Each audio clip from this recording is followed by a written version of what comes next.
Okay, here we are, Gospel of Mark. We're going to be on the second story in Mark chapter 3 today, starting at Mark chapter 3, verse 7. Let me bring that text up here on the screen so we can see what it is, what it looks like. Here we go. Here's how the story reads. Jesus withdrew with his disciples to the lake, and a large crowd from Galilee followed. When they heard about all he was doing, many people came to him from Judea, Jerusalem, Idumea, and the regions across the Jordan and around Tyre and Sidon. Because of the crowd, he told his disciples to have a small boat ready for him, to keep the people from crowding him. For he had healed many, so that those with diseases were pushing forward to touch him. Whenever the impure spirits saw him, they fell down before him and cried out, "You are the Son of God." But he gave them strict orders not to tell others about him. Now, if you've been joining us as we've been going through the Gospel of Mark, you know that my approach here is to ask questions of the text. I'm doing this because I find that to be a productive first or second step in dealing with the text and sort of a preliminary to deep Bible study. And I'm trying to demonstrate as I go through Mark ways that you can do this Bible study for yourself. So I ask questions of the text. And in just a minute, I'm going to go into my 12 questions, 12, some of them complex questions, compound questions about this story here. My questions are likely not the same questions you have. And when I formulated these questions, might not be the same as if I were formulating them today or if I did it a week from now. So they were the questions that occurred to me as I read over the text. First question I had is, what did Jesus' withdrawal have to do with the fact that the Pharisees and Herodians were plotting against him? I asked this question because in the story right before this, we see the Pharisees and the Herodians, that is, the Pharisees and the political adherents of Herod, were working together. These guys were natural enemies. They pulled different directions, but they were uniting against Jesus. And I'm wondering here in this text, we see Jesus withdrawing with his disciples. How much of his withdrawal was based on the fact that the opposition was solidifying against him, that they were wanting to kill him. They weren't just wanting to argue with him. They weren't just wanting to lessen his influence. They weren't just wanting to recognize him as a heretic, as not properly patriotic or aligned with the right people, but they wanted to kill him. I can understand if I were in that situation, I'd say, hey, disciple, this is a good time for us to withdraw, for us to maybe leave the public for a while and go off on our own. Is that what Jesus was thinking? Maybe so. And my follow-up question to this is still part of question one, is what did Jesus expect his withdrawal to accomplish? Did he expect by withdrawing that maybe the Pharisees and the Herodians would lose interest?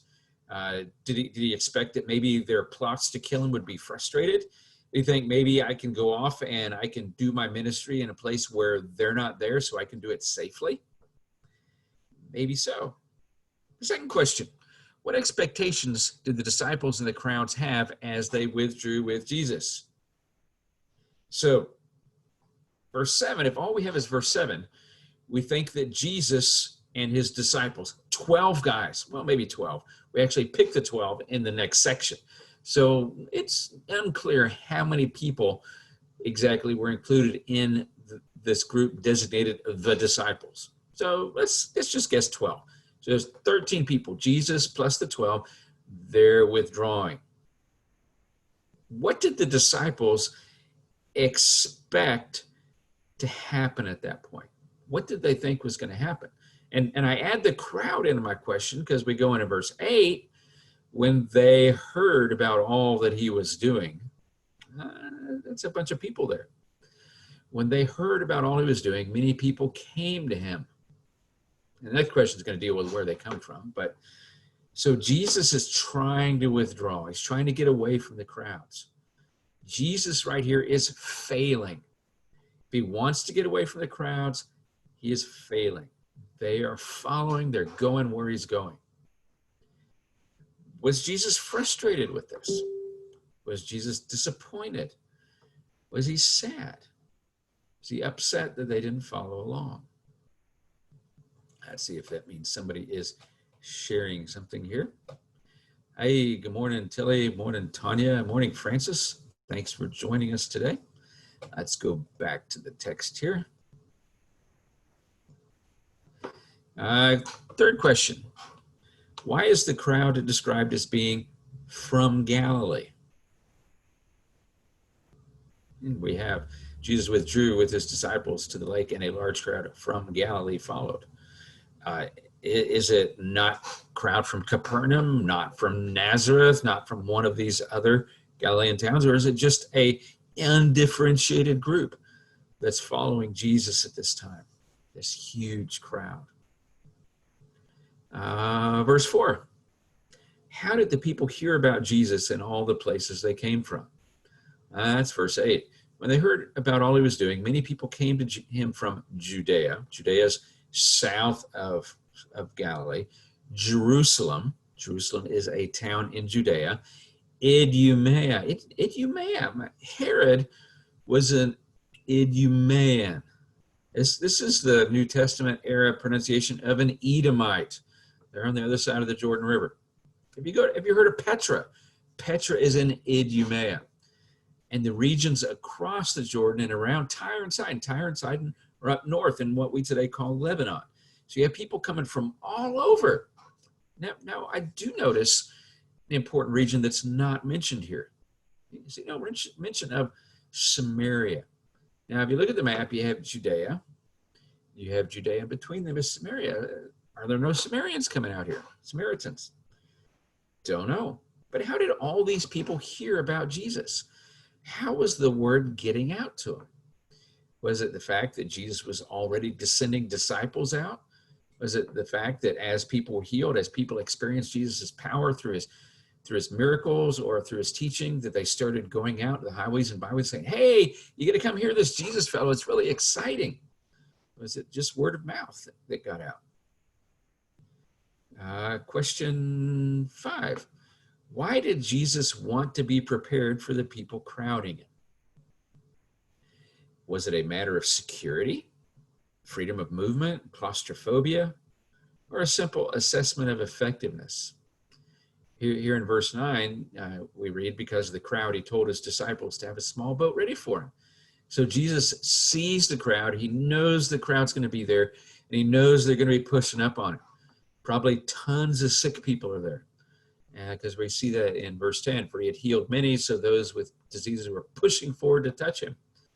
And obviously, if they're preparing a boat, he's on the lake, right at the edge of the lake, right at the shore. So it could be, hey guys, I don't want them to push me in the water. And that's what they're going to do, because they're all going to be pushing these hundreds, maybe even thousands of people. They're going to be pushing forward against me for me to touch them, for them to touch me, to get the healing, to experience that power. So guys, let's have a boat right there. So maybe I can get out in a boat. So if they have a boat handy, that tells me a couple of things. It tells me, one, that they're not too far away from where they started out in Capernaum, the place where Jesus' base was, the place where a lot of the guys had been fishermen, where they had boats ready and accessible. It could be that. Or it could be that they went to another place on the lake that had boats accessible, maybe for rent, maybe for hire, and so they could get a boat there. Or it could be that they tried to withdraw via boat. Now, I don't think that's the case, because it talks about the large crowd from Galilee following and all these other hordes. And I think it'd be hard if Jesus were going, say, at a tangent across the lake, that it'd be possible for them to follow him. So I'm thinking there was a boat of their own not too far away here. And what was Jesus' motivation here in having a boat? I think it was simply to maintain his freedom of movement. And I don't think it was claustrophobia. Could just be didn't want to be pushed in the water. Question 6. Why does Mark tell the story retrospectively, giving the reason for his action after his action? Because we see that. Verse 9 is the action. Because of the crowd, he told his disciples to have a small boat ready for him to keep the people from crowding him. In verse 10, we see Mark's explanation. It's a retrospective explanation. For he had healed many, so that those with diseases were pushing forward to touch him. So again, Mark says what Jesus did, then he goes back and explains it. Is there a reason that Mark doesn't do it the other way around? Is there a reason that Mark doesn't say, because so many people had been healed and were bringing forth other people to be healed and pushing him, Jesus then decided, hey guys, let's get in a boat here. What's Mark's motivation here? Is there significance we should take from this? Question 7. Was the quest for healing the primary draw of the crowd? So we have this huge crowd, people coming from not just Galilee, but Judea, Jerusalem, Idumea, the region across the Jordan, around Tyre and Sidon, were all these hordes of people coming primarily to be healed. Or was it maybe to see other people healed? Because that can be pretty exciting. Or was it to hear his teaching? It looks like the primary motivation here is seeking healing. Question 8, when it says that he healed many, should we take this to mean that he healed everyone who came to him? Say 100 people come to Jesus for healing. Does that mean he healed 100? Or is there a reason that Mark says many and not all? Because verse 10, for he had healed many, so that those with diseases were pushing forward to touch him. As he could have said, for he healed everyone who came to him. He healed all that came to him. But no, he says many. Should we give much weight to the fact that he doesn't say all, but he only says many? Question 9. What was the purpose behind Jesus' healing ministry? Was Jesus' primary motivation here, oh, I am compassionate. My heart is broken for all these sick people, all these people that are suffering, and I desperately want to see them well, and God has given me the power to see them well, so I'm going to heal them all. My objective is to express compassion. Possible motivation. We do find that believable when we look at Jesus. Are there other possible motivations? I think there is. I think it's Jesus is witnessing, he's demonstrating the power of the kingdom. He's demonstrating that something is on the scene now. Things are happening that had not happened before. Sure, we read the Old Testament, we see healings from time to time, especially in the Elijah and Elisha stories, but they're pretty rare. Now, in Jesus' ministry, healing seems pretty common. Jesus is healing lots of people, if not everybody, many at the very least. So what's the purpose? Question 10. Why were people with unclean spirits drawn to Jesus? I still remember reading years ago in Hans Urs von Balthasar, Catholic 20th century theologian. He makes much of the fact that when we read the Bible, we only really see these stories of demons, of unclean spirits in the Gospels. We see a little bit in Acts. See a tiny bit back in the story of Saul in the Old Testament. But lots of stories in the Gospels. And von Balthasar brings out the idea that the ministry of Jesus brought them out of the woodwork. So the demons, in a sense, might have been lurking, might have been behind the scenes in much of biblical history, but now in the presence of Jesus, in the presence of the King, of God himself, God incarnate, the demons are being sucked out, drawn out. So the question here, if I'm thinking in terms of von Balthasar, is there something in Jesus that is working directly in these demons who are oppressing people and drawing them out? Or is it that people still have enough agency, even though they're demonized? They still have enough agency to say, I want deliverance. and they go to Jesus. Or maybe it's the people around them that recognize these people are demonized. We need to take them to Jesus because we've heard Jesus can do something about it. In my own ministry, I haven't had a lot of experience with unclean spirits or demons. In fact, I don't remember having any experience that I could say for sure I knew that was a demon. I had experiences that struck me on reflection, maybe later, that was demonic or Satan is clearly at work here. And I think Satan's pretty much at work in our culture right now in multiple ways.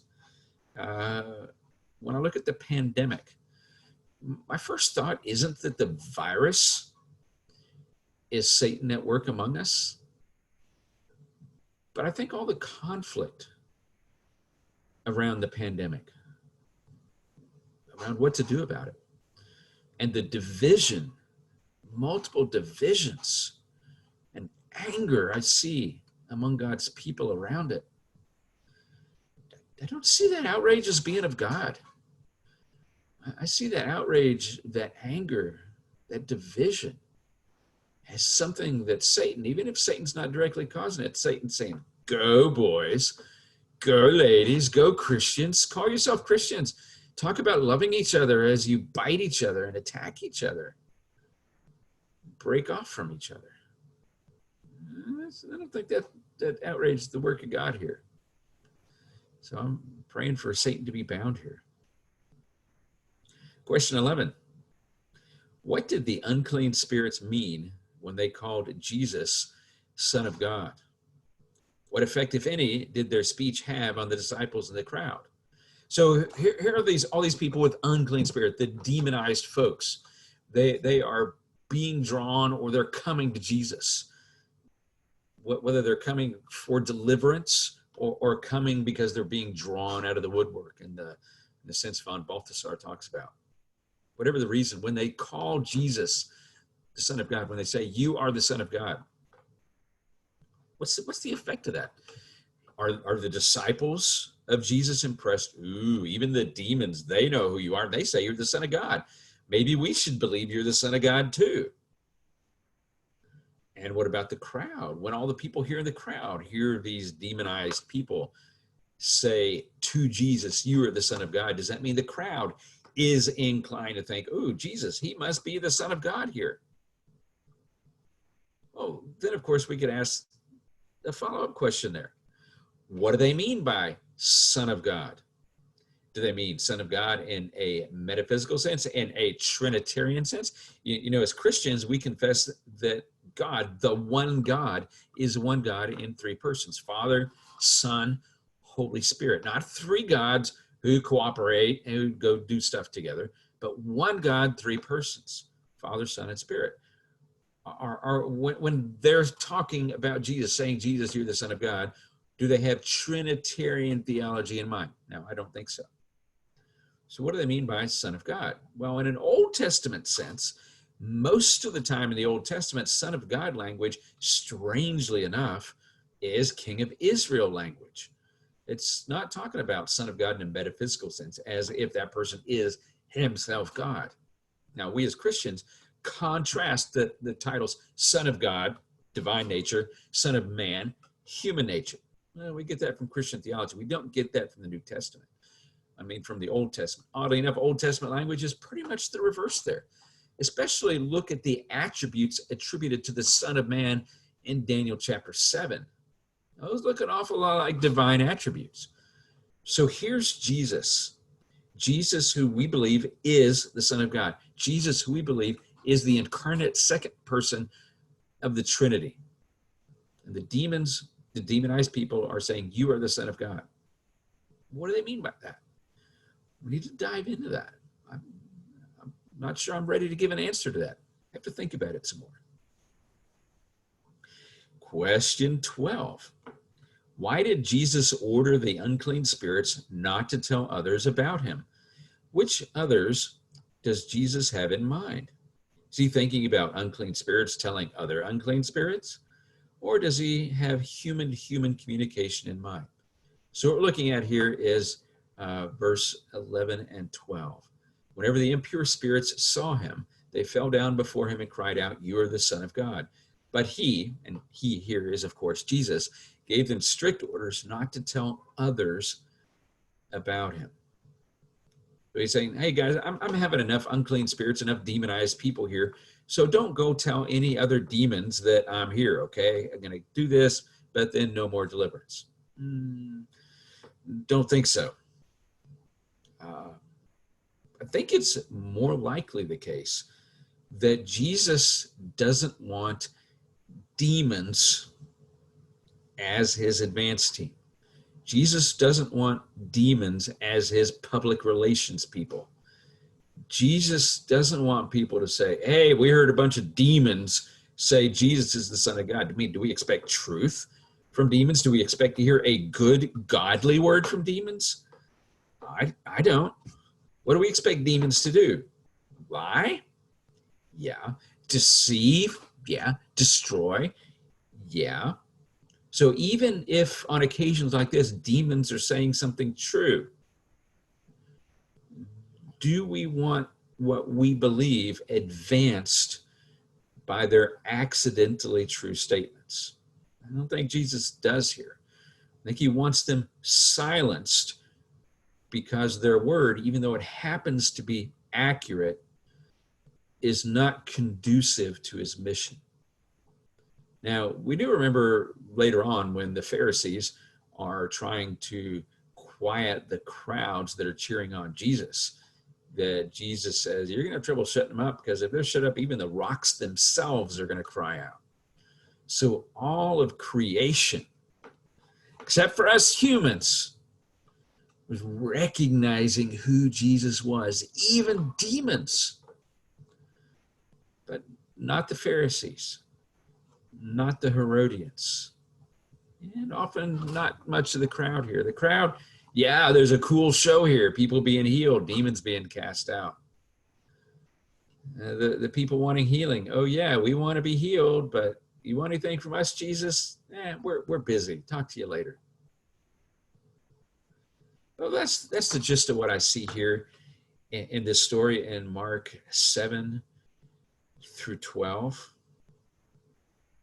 One of the things I'd take away from this is that sometimes we need to withdraw. Sometimes even when the crowds are pressing on us.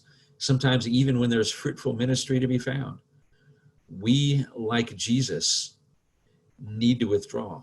Need to find a time to get away from the pressure. Find a time to get alone with God. Second thing I see here is sometimes we just need to respond to people. Jesus is trying to withdraw, but the people keep coming. He doesn't say, guys, I'm trying to withdraw here, so go away. No, Jesus kept ministering to him. A third thing I'll mention here, and this is going to be the focus of my prayer, is, Lord, do a work in us that attracts people to you. That's what I see Jesus doing here. Jesus is doing something that attracts people to God and to his work. I want my life. I want the stuff I do, whether it's online teaching like what I'm doing right here, or just the way I live my life. I want it to be something that draws people to Jesus, people that makes them hungry for him. And I want us to have a ministry that brings people deliverance and brings them hope. So let's pray along those lines. Father, I thank you today for this story of Jesus. Jesus who was trying to withdraw. Jesus who was trying to get out and spend time with you to rest and recover and build into the life of his disciples. But Lord, help us to learn from that. Help us to learn from that to withdraw for ourselves sometimes.